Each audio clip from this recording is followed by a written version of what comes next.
மாலறிய நான் முகனும் காணாமலையினை நாம் போலறிவோம் என்றுள்ள பொக்கங்களே பேசும். மாலறிய நான் முகனும் காணாமலையினை நாம் போலறிவோம் என்றுள்ள பொக்கங்களே பேசும். பாலுரு தேன்வாய் படிரி கடை திறவாய் ஞாலமே வில்லே பிறவே அறிவறியான்.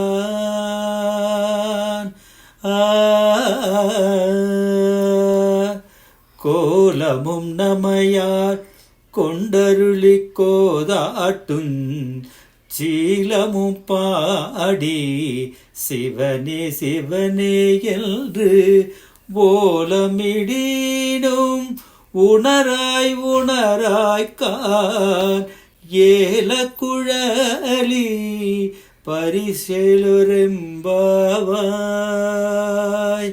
ஏல குழலி பரிசெலுரெம்பாவாய்.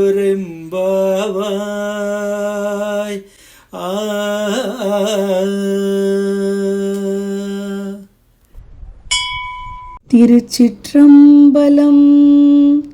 தென்னாடுடைய சிவனே போற்றி, எந்நாட்டவர்க்கும் இறைவா போற்றி.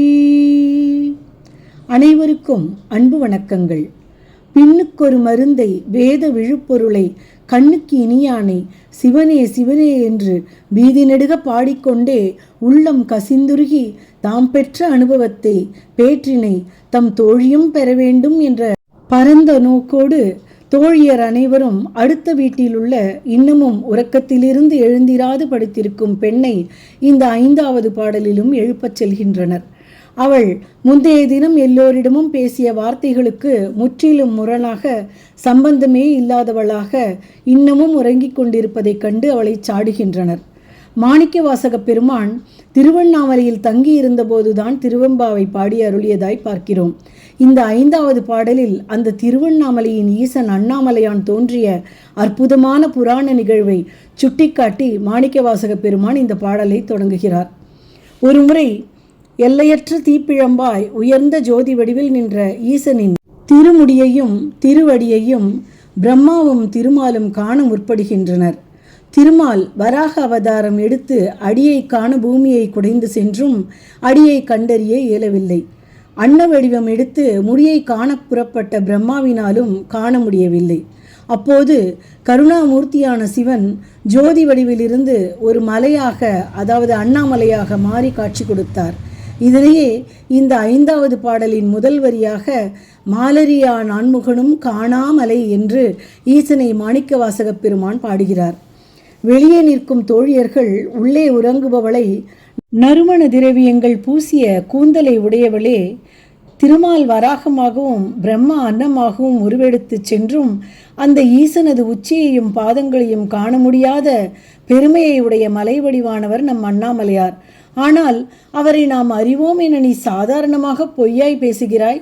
பொக்கங்கள் என்பதற்கு அர்த்தமற்ற சொல் என்று பொருள். உள்ளே உறங்கும் பெண் பாலும் தேனும் ஊறுவது போன்று இனிக்க இனிக்க பேசும் வாயால் இப்படி முந்தைய தினம் அந்த சிவனை தான் அறிவேன் என்று சொல்லிவிட்டு இன்று அவளது உறக்கத்தை கூட விட முடியாமல் நீராட போக அழைக்க வந்தவர்களை வந்து பார்த்து கதவை கூட திறக்காமல் படுத்திருப்பது வெளியே உள்ள தோழியரை சற்று காட்டமாகவே பேச வைக்கிறது. உறங்குபவளை அவர்கள் படிரி கடை திறவா என்று, அதாவது வஞ்சகி கதவை திற என்று கோபிக்கின்றனர். நம்மால் மட்டுமல்ல, இந்த மண்ணுலகில் வாழ்வோரும் மேலான விண்ணுலகில் வாழ்வோரும் மற்றவரும் கூட அறிந்து கொள்ள முடியாத அரிய தன்மையுடையவனான அந்த ஈசன் எப்படி நாம் வழிபடுவதற்காக இறங்கி வந்து அந்த அண்ணாமலையில் லிங்கோத்பவனாகவும் மேலும் வெவ்வேறு வடிவங்களில் எளியனாய் நம்மை ஆட்கொள்ளும் அருட்பண்புகளையும் புகழ்ந்து பாடி உணர்ச்சி பெருக்குடன் சிவனே சிவனே என்று நாங்கள் இங்கே உன் வீட்டு வாயிலில் ஓலமிட்டு கதறி அவன் பெருமையை பாடினாலும் அவன் அருள் திறத்தை நீ அறியப்போவதும் இல்லை, உன் உறக்கத்தையும் விடப்போவதும் இல்லை.